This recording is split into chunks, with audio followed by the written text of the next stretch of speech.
Hey there, everybody. It is time once again for Zinequesting. We are a third of the way through the month of February. Maybe I'm rounding up a little bit, maybe I'm rounding down a little bit, but it feels like when you're crawling through a dungeon, maybe the dungeon of the tomb of the Skelington King, and you find a staircase going down. I feel like that's where we're at right now. We've finished one level of Zine Questing, and we are getting ready to enter another level. What we do here on Zine Questing is that we look at a number of tabletop role-playing games products that are live right now as part of Kickstarter's Zine Quest initiative. I talk about what I like about the different projects. We back some of them, and I ask questions about some of them.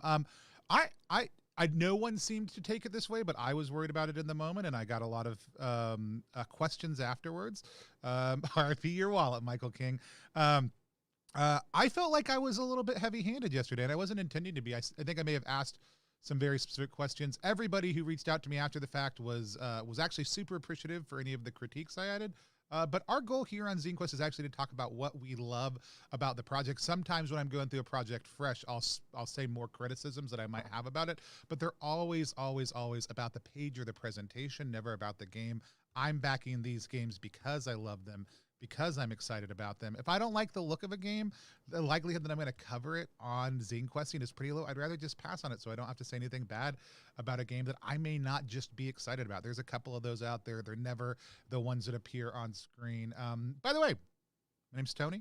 I'm from Plus One EXP. I'm the chief alchemist here. We're a funny little brand that multi-classes in tabletop game design, beard and skincare alchemy, and the Bardic College of Content Creation. You can find out about everything that we do over at plus1exp.com or at plus1exp on any social media platform. By the way, the game that we created last Zine Quest, Beards and Beyond, is shipping out to backers all this week. So you can also buy it on the website, plus1exp.com. You don't need a beard to play. As a matter of fact, it's created as a beard simulator for the unbearded folks out there. But you didn't come here to hear me talk about that. You came here to hear about some Zine Quest projects. We're going a little bit early today, which may mean we have a little bit lower of a viewer turnout, because at 3 p.m., I'm going to be interviewing Bats. Bats is a phenomenal game designer. We're going to be doing a prestige class with them. Come on back for that at 3 p.m. if you want. We're going to talk about the Nerves project that he has up right now on Zine Quest. It's about elevating the conversation around zines to art. I'm very, very excited about that project. And I've got another interview this evening with Laura about the Trans Rage trilogy, because I wanted to do more than just cover it as if it was one more project, because it's a conversation that Laura has opened up through the Kickstarter process and through this design around representative games. We're doing that tonight at 9:30. Come on back for that if you're interested. Here's Nerves project. It's not funded yet. This is a travesty. This is about elevating games to the conversation of art. It'll be hopefully a quarterly zine. I would love to help Bats get this game funded, or get this project funded, because it's a much needed resource out there. But please, if you have not checked out Nerves yet, go check it out. Come back at 3 o'clock, hear more about it. First of all, yesterday, recommended by folks in the chat, and actually I think the designer themselves, which would be Baden White. Baden, if I'm saying that wrong, if it's Baden, if you're a Baden boy, let me know. Goal of $500, or $500 out of a $688 goal. That looks like it's translated from another form of currency. Just went up $1 while we were live on stream. Thank you, whoever just backed that. It's an original single-player role-playing strategy game about infiltration, espionage, and careful use of resources for Zine Quest 3. The deck is stacked against you. Same initial information. As you descend each floor, each floor will contain encounters and characters that may help or hinder you in completing your mission objectives. This is actually a pretty good overhead shot. These type of shots and getting good lighting on these are actually a lot harder than you might think. I love this simple take in the art on just like roughing up a king. It helps communicate things really well. So we've got this good overall thematic splash, which is one of the things I'm looking for. Scott, you're gonna have to stick around to see if we cover Beta Red. Oh, dang it, Riley, drop me the link for Castaway. I'll make time for it. We've got Beta Red a little bit further down in the lineup also too. We just did our polished review for Beta Red. It's live on our YouTube channel. You can go check it out, youtube.com/plus1exp. Back to this game though. Technical Glitch is a fast-paced RPG strategy game that will keep you up and running in minutes. Inspired by 80s action films, spy thrillers, tactical espionage. You'll encounter dastardly traps. I love seeing more and more spy, survival, and Thief games inspired by the card deck. We're seeing a lot of that. And I know that's not a critique, actually. I love it. I love seeing what each one kind of uniquely brings. This is first created, but Baden has backed 5 other games, so they're part of the Kickstarter scene. They've been out there. I mentioned that yesterday. Lots of times, if people haven't backed any, it's just because it's a new like collaborative between a couple of people, which was the case for one yesterday. But this game uses an operative of dice. Very good. Department of Infiltration and Covert Extraction. Parachute down onto the roof of an empty roof of the Royal Flush Corporation headquarters, a 52-story skyscraper represented by the deck of cards that has been taken over. Oh, so you're going to be traveling your way down through the deck. I like that feel thematically. I like what he's doing here with that.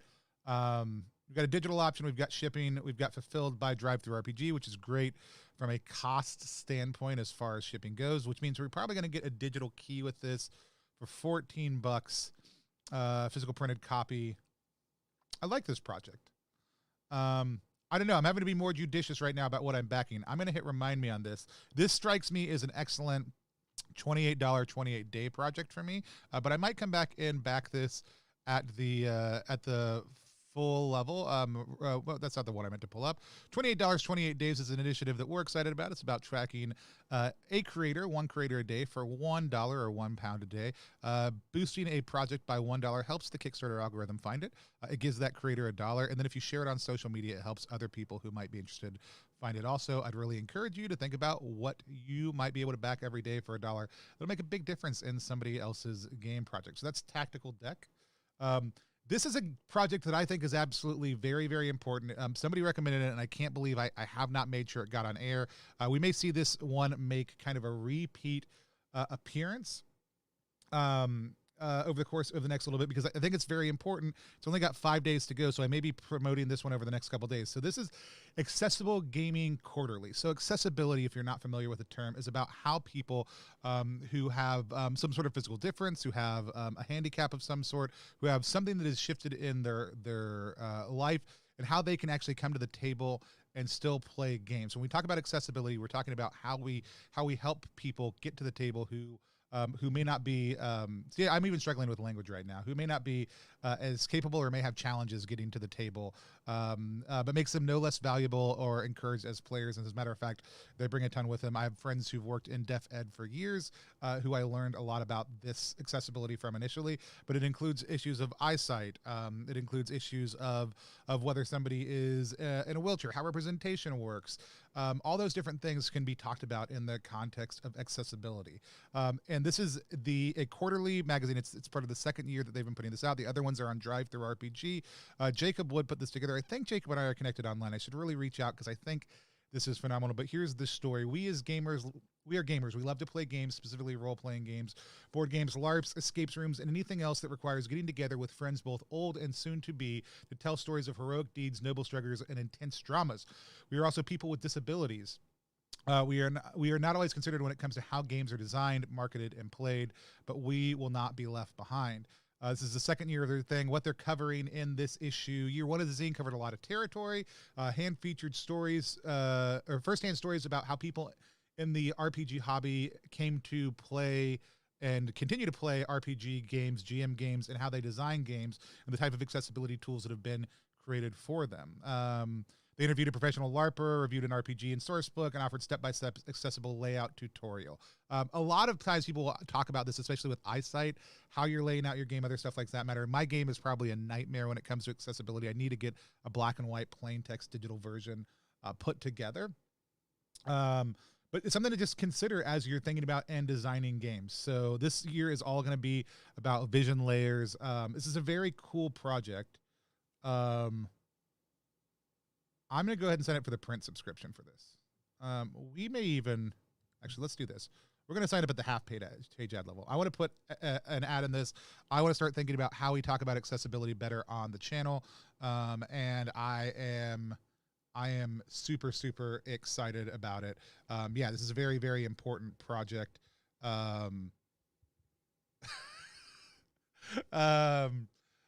So please go check out Accessible Gaming Quarterly. Consider how you might be able to support it. Again, another great $1 one day project if you can't back at a full level, but I would encourage you to think about subscribing digitally or in print to something like that, especially if you are a designer. If you're designing games, you should be considering these things. For Repugnant, which launches next Monday, you can see the link for that right below.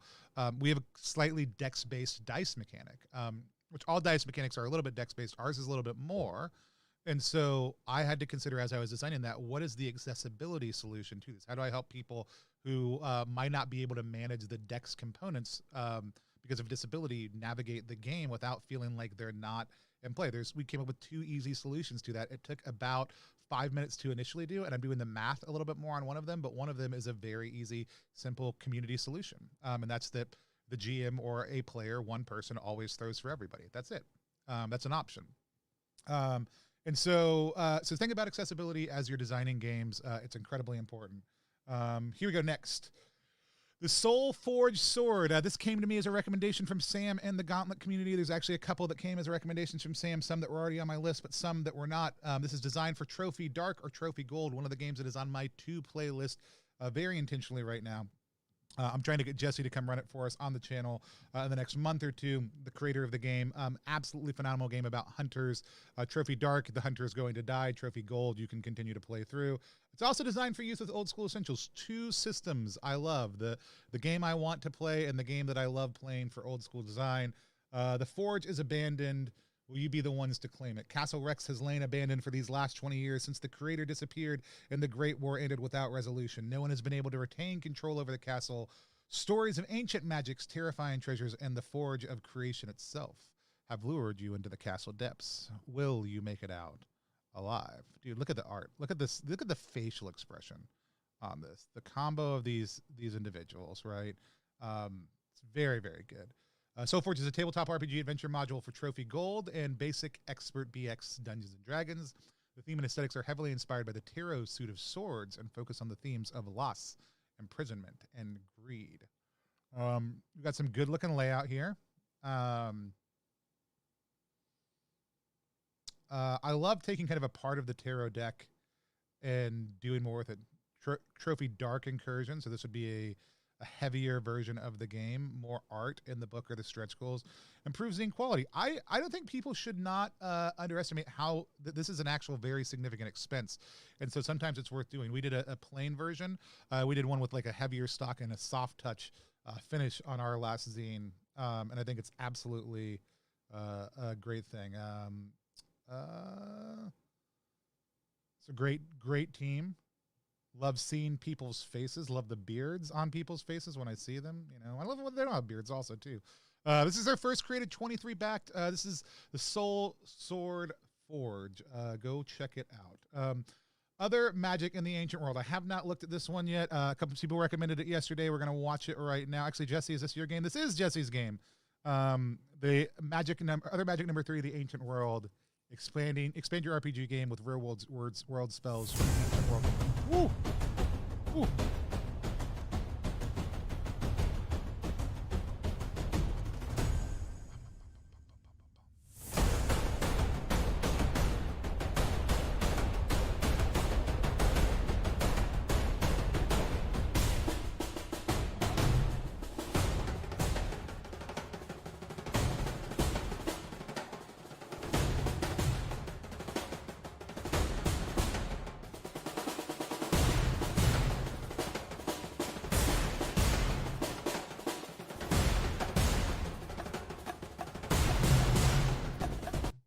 All right.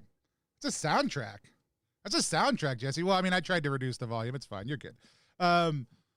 System neutral supplement to bring magic from the actual ancient world into your setting.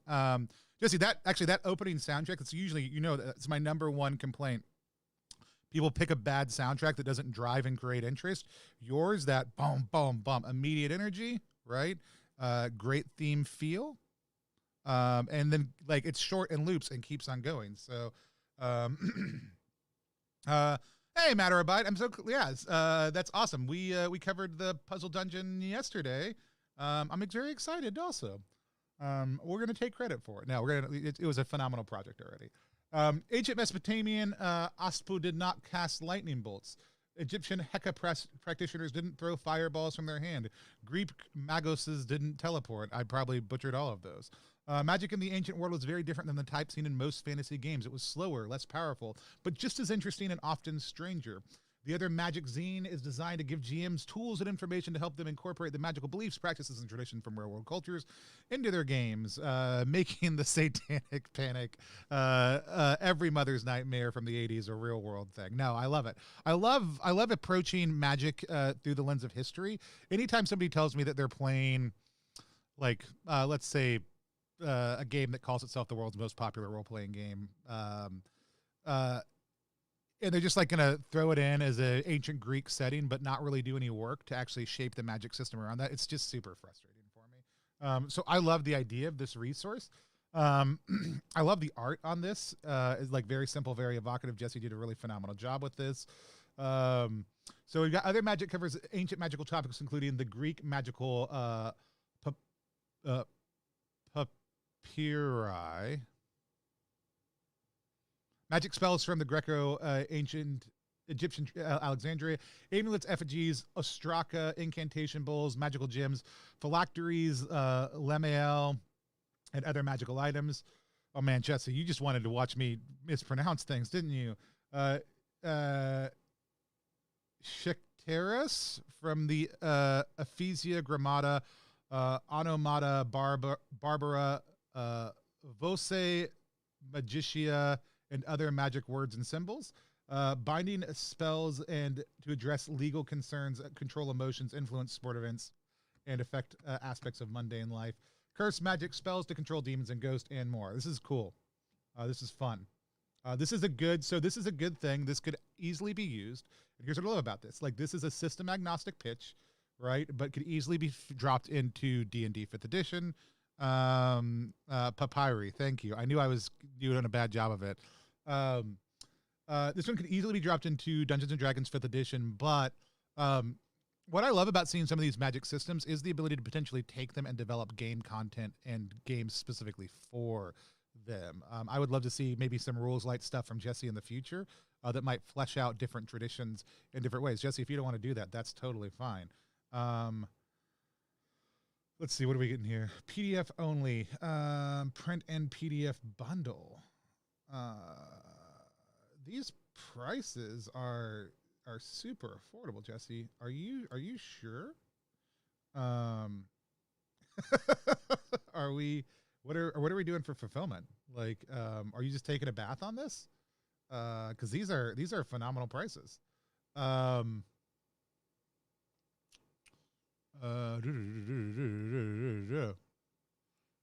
going to select PDF right now. And we're going to come back later on and finish because I think that's what I want, which is what I do for most supplements and modules is I don't go print unless I feel like there's a strong reason to. All right, here we go. Knights of the House of Mars, tabletop role-playing game about dead worlds, rediscovered secrets, and rediscovered secrets. We've been watching the layout for this. Gonjito has been posting it in a number of groups along with John Bateman, who is a member of a lot of the different minimalist and RPG zine groups. The art on layout on this is phenomenal. It reminds me of Pax and Blades and a lot of the stuff we've seen come out of and we've seen a couple of different things come out of the Brazilian RPG movement that have this same kind of full color splash feel. Chris Bissett and I were talking about this on the Prestige class interview I did with him yesterday. We're seeing this be very much the goal right now with a lot of people's design. I don't know how long it's going to hang out. We might swing back towards minimalism, but I'm loving it while it's here. I'm loving that this is what we're getting as far as this looks like. Mars has perished. A red sea of dust is broken by jagged mountains dotted with ruins of ancient pyramids. Evil sorcerers rule supreme. You play Knights of the House of Mars, the only ones who can bring life back to the planet. It's a role-playing game where you take on the knights of a company the last year towards the Pyramid of Tharsis. The world is dead, and the way it became so and the reason you journey onward are the questions to discover through the answers to through play with your friends at the table. Started in 2018 with a 200-word RPG design document. I love when people scale up their designs. It's great proof of concept. It's a great way to show your work. It's what we did with B&B. It's The doom we shall never escape from. Each character is made up of traits, gifts, duty, and a doom. Each player is determined that are different on each player and that act in ways to fictionally position the character in scenarios determined by play. It's a point crawl role-playing system. It's mostly a one-shot, but it sounds like with high replayability, even within the same group. But look at this layout. So this is the kind of book I would never not want to back physically. And I want you guys to take that into account. Like, art sells me on buying a physical copy of the product a lot of the time. So consider what you're doing with your art and how that does things. Now, again, standalone single-shot role-playing games, I'm actually going to typically buy them unless they're like 2 to 8 pages. I'm typically going to want the physical. Gift from the Speaker of the Stars, Christian by Knights, and retrieve 1 copy of the zine. This option for backers outside the United States. 1 coupon for POD card deck. Card deck. What am I missing? Card deck. Tell me more about the card deck.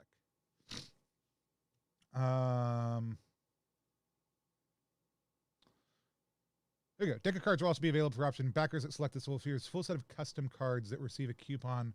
Okay, John, if you're watching, if you see this later, I want to know more about the cards in the campaign. Like, do I need these cards? Can I just use a normal deck of cards? Are they a normal deck of cards with other art? I mean, I see these cards in here. These look gorgeous, but I want to know more about that. So I'm going to click the $15 level right now, and then I'm going to reach out to John because he and I are friends on Facebook now. I'm going to ask about that very question. Yeah, Michael, this is absolutely one you got to do physically. Stealing the Throne, one of my honorable mentions for most anticipated zines of the Zine Quest 3 process. 1,000 years ago, we built a giant mecha to fight a cataclysmic war. We called them thrones. 10 survived that great war, ancient weapons with storied histories of battle, betrayal, but also the symbols of dominance and entitlement. Possession of thrones bestowed wealth, power, and dominion over whole star systems, and that's why you're going to steal one. I want to get Nick on to play this game so bad. He and I have been messaging about it. Hopefully we can make it happen at some point in the future. I already backed this one, Thief Zine Plus PDF, mainly because I wanted to have it back before I got on here. There is, man, super tempting, though, this $100 lever. 2 thrones that were lost in a heroic battle 1,000 years ago. In their honor, I will work with you to design a custom throne. You will receive a copy of the finished zine, signed and individually, and as well as a digital copy, but you're going to get to put a throne in the game. Let's see. I wish I had hurried because I lost out on this signed and annotated, and I would have gone up to that level. It's a mecha heist RPG, 3 to 5 players, GM-less. It had some heavy FITD feels to it, Feelers in the Dark. It does. It's not, though. You take one of 3 rotating roles, Throne, Thief, and Backup. The Throne sets the scene describing the fiend's security measures. The Thief must overcome to advance them towards the prize. And the Backup helps the Thief by adding details and role-playing NPCs that come up to the Thief's aid if the situation gets dicey. It's super smart. I love all this art. I will say, then when I get down to this page, it says it'll be black and white. I want slightly sharper feeling to some of this. I love the font work. I think when it's black and white, it'll accomplish a lot of it. That's my only critique about this entire page, and it didn't stop me from backing it at all. It's absolutely gorgeous. Nick's done a great job. Galen did a great job. Sam Tung, who did Escape from Dino Island, did some of the art for this. We're gonna have Sam and Sam, the 2 designers of that, on to play with us next month sometime. Once there's a move that is finished. But super fun game, one of our top projects. Super glad it's already funded. This one dropped today. This is by my good buddy over at Sealed Library, Matt Sanders. We gave away a copy of some of his games last year. He does phenomenal solo RPG content. I actually think I'm going to ask him to help me try to develop an SRD for R2 games, Beards and Beyond, and the upcoming one we have with Terrible Games, because I want people to be able to hack our stuff, and I want to make that a public process where people can easily know how to hack our games. Anyways, you can easily tell it's Sealed Library by this color scheme on the front here. This whole project has very strong The Magician's book series, not so much The Magician's TV show series. If you're familiar with the books, it's or series, there's this magical land called Fillory. That is kind of like a Narnia-esque setting. But there's an element that at one point where they have to sail beyond the edge of the world and deal with what's underneath the world and kind of continue to explore things even beyond the lands. Spoilers, beyond the lands of Fillory a little bit. I don't think that really spoiled anything, but just in case. And, I said it after the fact, so it counts double. This is to fund the printing and final development of 2 collaborative world-building games, which are my jam for fantasy RPGs. Have you heard about The Beast and We Sail Beyond the Edge? It's a hex map generator for adventures beyond the edge of the known world. You sit in a tavern before you embark on your journey and hear the tales of those who claim to have journeyed beyond the edge. A few have scars. Some have poorly drawn maps that they want to inordinate amounts of money for. Most are drunk and run their mouth. You listen and make notes in hopes that it might save your life, or better yet, make your fortune. Love it. Have you heard about The Beast? Have you heard about The Beast? This is a game of tavern rumors and hearsay. I love this. So it's moving you into the setting of you're hanging out in this tavern and overhearing bits of things. You can watch Have You Heard About The Beast or listen to an actual play of it on Party of One podcast, one of my favorite RPG actual plays. It's just 2 players, either a GM and a player, or 2 players in a collab. This is a great example of what can be done to create an encounter and turn it into something special with the collaboration of the players. You could drop these tools into other games as micro games that you play before you start a quest, or you could just play them as games themselves as part of a world building endeavor. I love it. I love Sealed Library. I want them both. I'm going to get them both. All right. Let's keep on going. Let's take a break real quick because I know I've been going a long time. I've got an interview coming up in a little over an hour. I need to make sure we cover this. So I put it off to the side so I could just drop it in wherever. We need to cover Beta Red and then Castaway. Did anybody drop me a link to Castaway? Jesse, where'd Castaway at? I've got Scott's. Somebody drop me a link to Castaway if you can. Don't make me look it up. I will if I have to. Do they use a subtle knife to cut between worlds? No, that's Philip Pullman. That's a different intellectual property. Let's watch the Beta Red Cyberpunk preview video together. Look at that cool badge up here. Welcome to Beta Red, a rules-light, primarily D6 game system designed to let you, the players and moderators, create your own cyberpunk stories. In Beta Red, players can choose to be human, clone, psychic, or robot, and work together in groups to accomplish semi-legal jobs for the ultra-rich. Or maybe the players want to go full punk and nuke every last mega corporation on the planet in the name of true freedom. Or perhaps the players are thrust into stories where they start as corporate wage slaves and slowly uncover a disturbing conspiracy to make the rich richer and keep them always fighting for scraps. All of these are possible in this dystopian world of Beta Red, where a drug has made organ rejection a thing of the past, blurring the lines between man and machine. The rules are easy, and if you're a fan of Blade Runner, Altered Carbon, Neuromancer, Ghost in the Shell, Shadowrun, Armitage III, or even Cyberpunk 2077, then Beta Red is for you. But if you're some nerf jockey, error by woo bolthead who would slip 10 minutes into being a merc, then maybe you should move on, Shin. Otherwise, check it out, read below, and see what you think. That video kept me engaged the entire time, Scott. Excellent job. I actually have not looked at your page yet other than the preview. I looked at a bit ago. Killer job on the video. And not just because my logo is up in one of the corners of it. Seriously, like great soundscaping. Like quick, concise speech. Great images in the background. Brought in the theme and the feel and the flavor with the slight visual glitches of the VHS kind of mistracking. Killer job on the video. We got to play Beta Red, full transparency. We got to play Beta Red. We've got a couple giveaway copies we'll have once it goes to print. So just for full transparency, just know that none of that actually affects what I'm going to say. I don't actually review or play games in advance that I'm not already excited about, and then I just talk about what I'm excited about for them. So we got to play through this. It was an absolute blast, and we didn't even play it well because we're dumb mob. So I made a psychic who was also the group Sneak, and if you're going to be a psychic, you have to really just focus on being a psychic.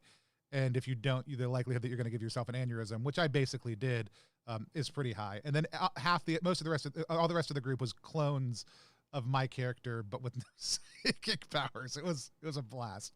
They were all various different versions of me, and it was so good.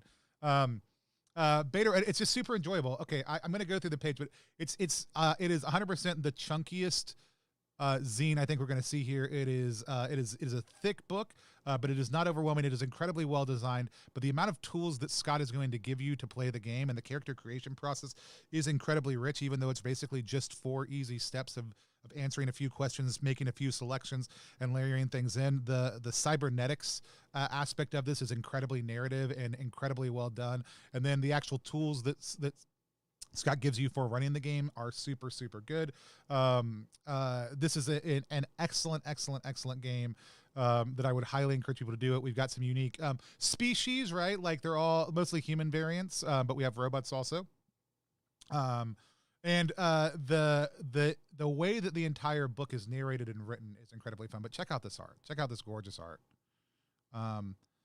This is really what I think Zine Quest should, in its rules, be opening up to. This 3-4 color kind of simple feel. This captures the ethos of everything the old school zine culture was about. Then pushes it forward into a bleeding cyberpunk reality. Really well laid out on the page. I love their kind of fuzzed out stretch goals. There's a quote from me, a quote from Tabletop Tentacles, quotes from Matthew. And you can see these pages, layout pages. They're excellent. This is a really solid campaign. It's got a phenomenal designer. I haven't backed it yet. I think we're going to go PDF only. No, Merc set is what we're going to want, I think, for the most part.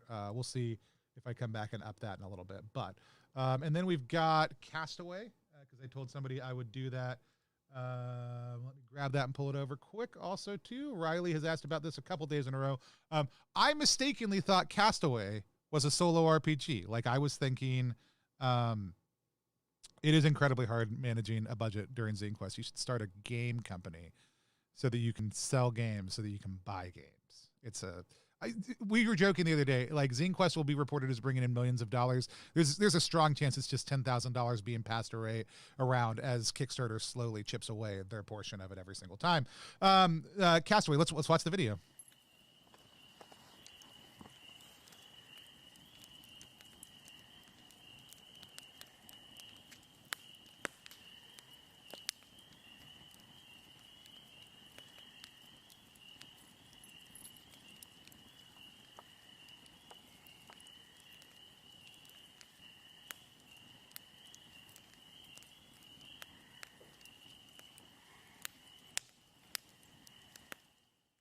Dude, the twist on that is very good. Okay, so we start out 30 seconds long, perfect. Start out very, very gentle, very soft, very calm. We've got the fire. We're casting away from it, right? We're looking up.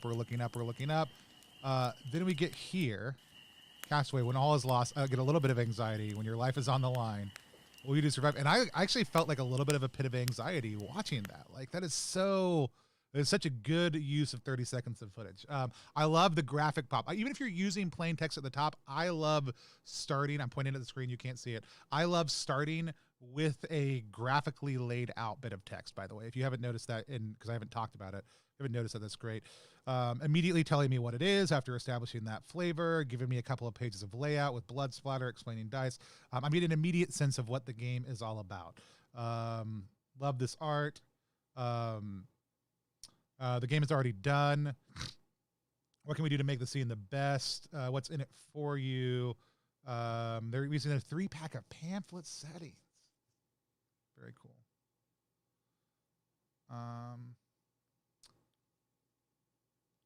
By the way, your name in the credits, a lot of people love that. I always forget about it when I back a game. Like, I have never put it in. It's cool if people do it. I would love to know from people out there watching. Like, do you get excited about having your name in the credits? I mean, it's $4 more here. Lots of times it's just at a level. But I'm just really curious. What do people think about that? Is that something that's exciting for you? I always put, like, whenever it's an option, I always like respond with what it is, but it's usually never the reason I back something.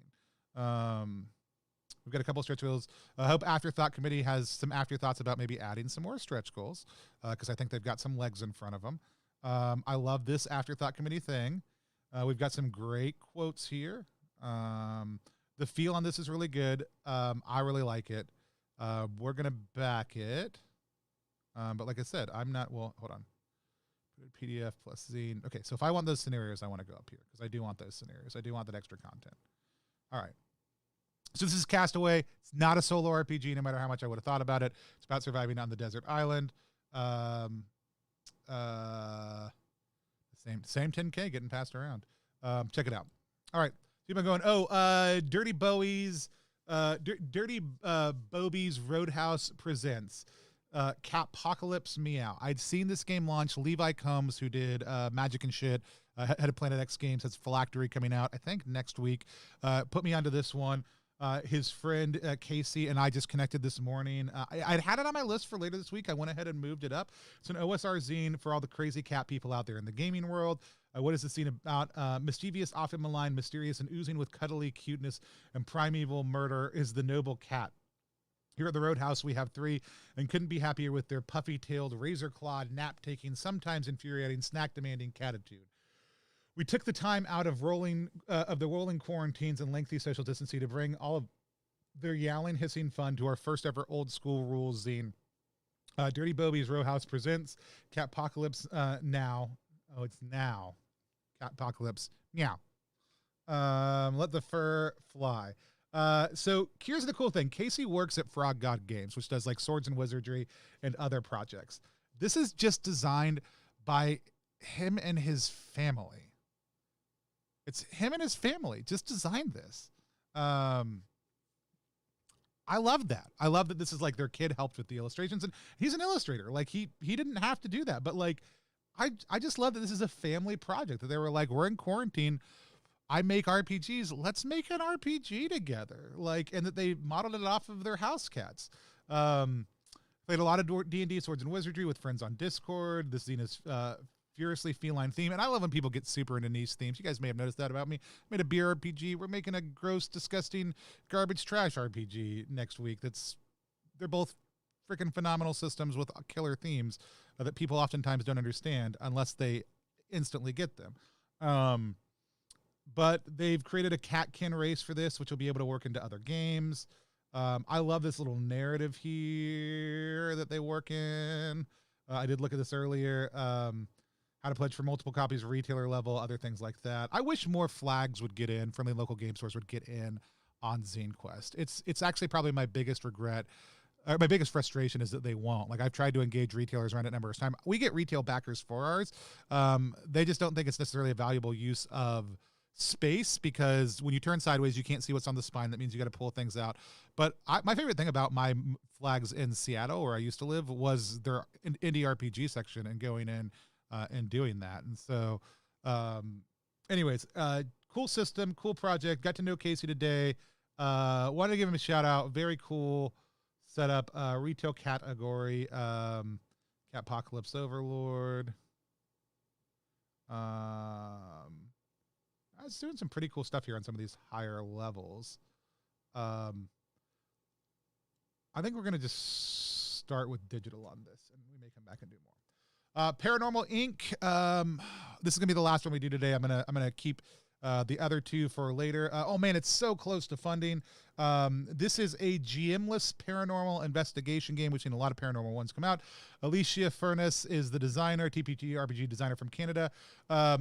But one day the dead started returning and haunting the living. This was, as you expected, somewhat disruptive to society. People looking for ways to get rid of ghost nuisance in their life. Requests for paranormal investigators skyrocketed. But as time changes and people adapt, now you're a struggling paranormal investigator with Paranormal Inc., doing your best to keep the equipment working. So hauntings became a thing. Lots of people became paranormal investigators. Hauntings became normal. People aren't as worried about it before. People aren't hiring paranormal investigators.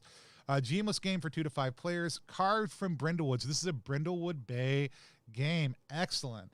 Brindlewood, if you're not familiar with it, is a mystery RPG game where you basically often play as like Murder, She Wrote type grandmother or aunt characters trying to solve a mystery, usually with some Lovecraftian kind of British coast feels. However, it's carved from Brindlewood doesn't necessarily mean that. It just means it takes some of those same elements.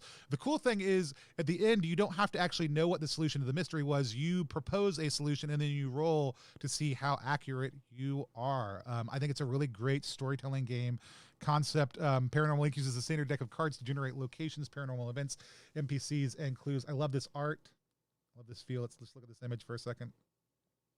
The zine, we've got some good little layout pieces. I love this footer on the bottom. Using Mixum Canada, zine is expected to be 40 to 50 pages. Paper will be 70 pounds uncoated and will cover 110 with matte lamination. I think I'm going to go uncoated on stuff in the future also. I love uncoated. And I got my maps recently, and I got them just normal matte, and I really wish I'd gotten them uncoated. It's a cool project. I like it. It's a good team. Oh, Chris Bissett did some work on this. Hey, consider this. Community copies and financial accessibility levels. Think about it.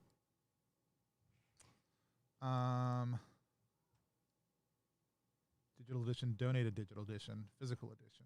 I think we're going to go at this level. Mage to Order was on our list. I think we're going to just keep that. I'm going to move it back over here. We're going to keep Mage to Order until tomorrow.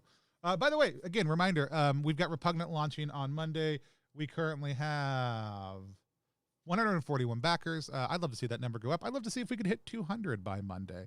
I'm really, really excited about the project. Would love you guys supporting getting the word out there. If you are enjoying Zine Questing every single day and you wouldn't mind just sharing out this project, you can just share the link right down below me, ttrpg.link/grossrpg. You probably know some gross people. Some of you guys are gross people. It's fine that you're nasty. Even if you don't think this theme is going to be attractive to you, you're wrong.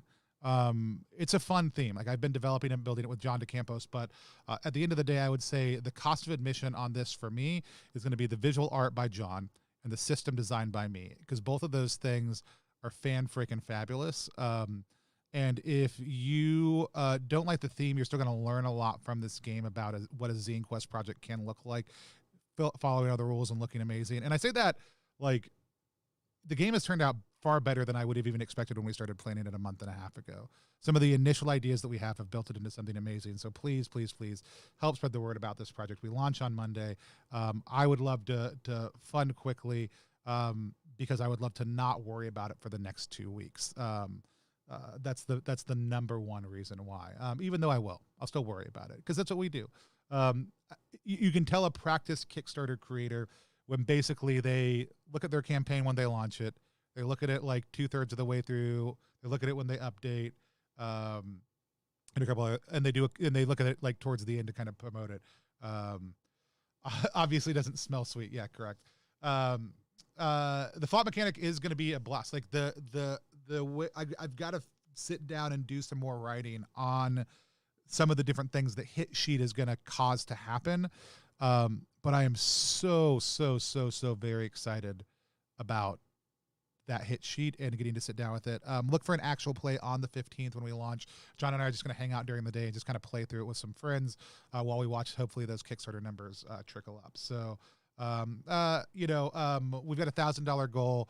We've got 141 followers launching it. I think most of our followers are actually going to convert also to a little bit higher than normal over the course of the campaign, just because there's a really great community of you guys out there that we've loved supporting and that we know are going to come back and do the same for us. One last thing before we go today, secret reveal for those of you who stuck around at the end, not for Repugnant per se. I'm actually going to flop over here. So this is Acid Death Fantasy. This is Melsonian Art Council. They produce Troika. I need to get Troika to the table. I have not yet. But one of their staff members just reached out to me through our friend Jeremy about helping me cover a couple of the projects that are up for Troika that they've been supporting during Zine Quest. We can't actually do a lot of what they wanted to do because I don't have more room in my schedule for full coverage on stuff.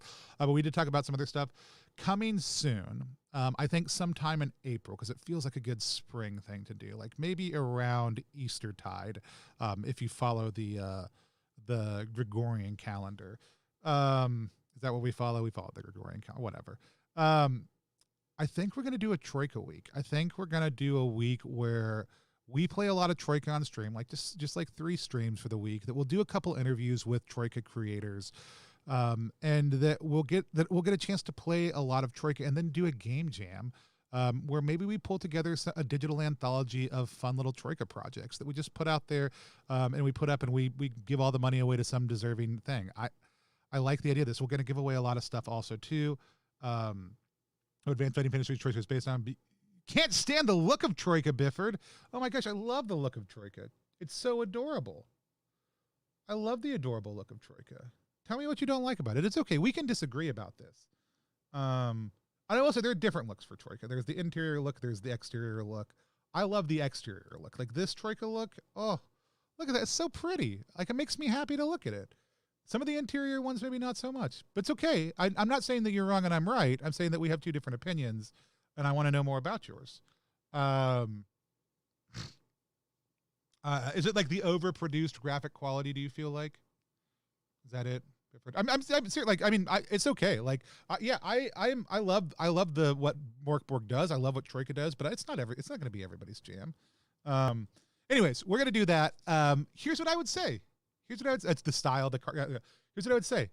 Here's what I want from you, Bifford. I want you to come. I want you to do Troika Week with us, and I want you to help us make some awesome Troika art that you love.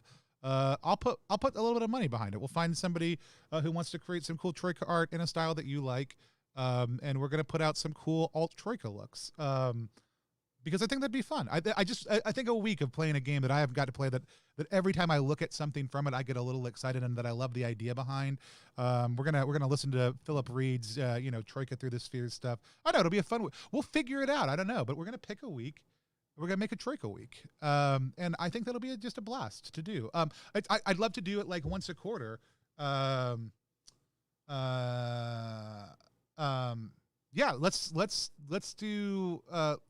I'm gonna look at Advanced Fighting Fantasy and Fighting Fantasy. Send me a link, Bifford, to your fanzine. I want to take a look at it. We're just gonna do some fun stuff, and let's incorporate some Advanced Fighting Fantasy stuff into that. And I don't want it to just be something that like we do here through Plus One EXP. I want it to be something the community does. I want other people to host Troika streams. I want people to play Troika for the first time. And I would like to start doing this with other systems. I want to do a trophy week coming up later on this year. We can do a Repugnant week or Covered in Shits week. Like we can do our stuff, but I really would just love to start doing stuff like that, not just jams, not just like creating things, but like a weeks of content creation and saying like, here's a cool indie RPG that there's some energy around. How do we build it up into something more? And I think I think it'd be fun. I think it'd be fun to do on a fairly regular basis. Warlock has the AFF vibe. So if you're just joining us, we're just finishing up. I'm going to be back on in 45 minutes. I've got an interview with Bats about elevating conversations around games to art, and Bats's Nerves RPG book. We're going to be back again. Oh wait, no, tomorrow. I don't know when I'll be Zinequesting tomorrow. I may have to take tomorrow off of Zinequesting. Here is why. Tomorrow at noon, we are going to be playing with the Mistress of Metal from Hunter Entertainment. We are going to be playing Gods of Metal Ragnarok, which is a RPG out by Hunter's Entertainment right now. It's funded in its like first hour. We're going to be playing it tomorrow, so you're going to see me in a denim jacket, no shirt on. You won't be able to tell because it's just all tats here. I'll have my makeup done. I'm going to have my hair poofed. We're going to get metal tomorrow, and it's going to be awesome. And I would love you guys to come back. You may not be able to watch the entire time, but we'll do it. And then that'll be from basically 1 p.m. EST until 5 p.m. I may try to hop on and do a couple short Zinequesting projects right before that because it'll help warm up the feed also too. So I may be in costume tomorrow for Zinequesting. I'm gonna try to get a ton of coal on my eyes. I'm gonna see if my wifey will do it for me. We'll see. I don't know. We'll see.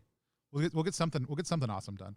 I already asked her to do my makeup. She already said yes. Now whether she'll wake up in time to do it is another question. So anyways, with that said, and then tomorrow night we're playing Never Going Home by Wet Ink Games, the same company that did. Oh man, I don't know if I've said it out loud. Jingashi, I'm pretty sure is the way that it did and is said. So we're taking a little bit of a break from Zine Quest tomorrow, but we'll still have plenty of streams coming out, and I really would love you guys to support that. If you haven't backed Gods of Metal yet, don't do it tomorrow because I'll have a special link, and if they see people backing through my link, then they'll be happy with me, and they'll have us do more stuff, which means I'll get more copies of cool games to give away to you guys because that's what we do. Like, we haven't started yet, but we've done a couple giveaways, but starting next month, pretty much every week we'll have some kind of getaway. So if you haven't hit subscribe on the channel, if you haven't hit follow on the channel, do it. But come back tomorrow and watch some of the game. It sounds amazing. I'm going to throw myself into it a lot harder. Jesse from Quackalope here, Jeremy Gage from Draw Your Dice, Mike Mercandal from Mike Contextualizes the Universe, which also is nice as it means like one fully white dude, one Mediterranean dude, one Hispanic guy, and one other guy are all going to be playing, but our GM is this absolutely phenomenal female marketing director from Hunters Entertainment, the Mistress of Metal, and I am super excited to have her be the first female GM to appear on our stream, of which I hope there are many more, because I constantly want there to be more female designers and GMs who are running games for us, and more non-binary people who come on and run games for us. I love all the white dude games that we get to play, but I love it when it's not just white dudes, because I love that we get to bring in. Oh, tonight, you guys have been a huge part of this conversation at 9:30 p.m. We've been talking a lot about what representative games look like. So what does it mean to play a game that's by the designer with a certain lived experience of that designer's life represented in the game, and then how do we receive those things? So this could be Afropunk, this could be silk punk, this could be Latin American designs, this could be the Trans Rage anthology that we've talked about a little bit tonight. Tonight, I'm going to sit down with Laura, who is doing the Trans Rage anthology, and it's just a normal prestige class interview. It's just the normal interviews that we do with any of the designers we have on, but I always try to find one thing I want to talk to that designer about that I see in their work, and Laura is talking a lot about her experience through this and what it means to create a trans game, and so I want to embrace that as part of the conversation, and I want to talk a little bit more about representative games from Laura's perspective. It won't be the end-all, be-all response, but it'll be from Laura's perspective, and in our conversation, what has come up. Yeah, absolutely. Accessibility, you know what? If you don't have another game today on your $28, 28 days list, go back this one. This one's gone a little bit long because, I run off at the mouth, and I get excited about things, and we've formed more community over the course of this month. So I love seeing the different names come up over and over again. I love hearing from people. If you're a game creator, I'd love to be playing your games at some point in the future with you and helping promote them on stream. Let me know how I can best do that in the time that we have. If you have a game you want to see covered, let us know. Best place to find me on Facebook is the RPG Zines group, or just hit me up at Tony Vicenda or at +1EXP on any social media platform, or on Twitter at +1EXP, just to let me know what games you want us to cover, and we'll do that. Now I gotta go.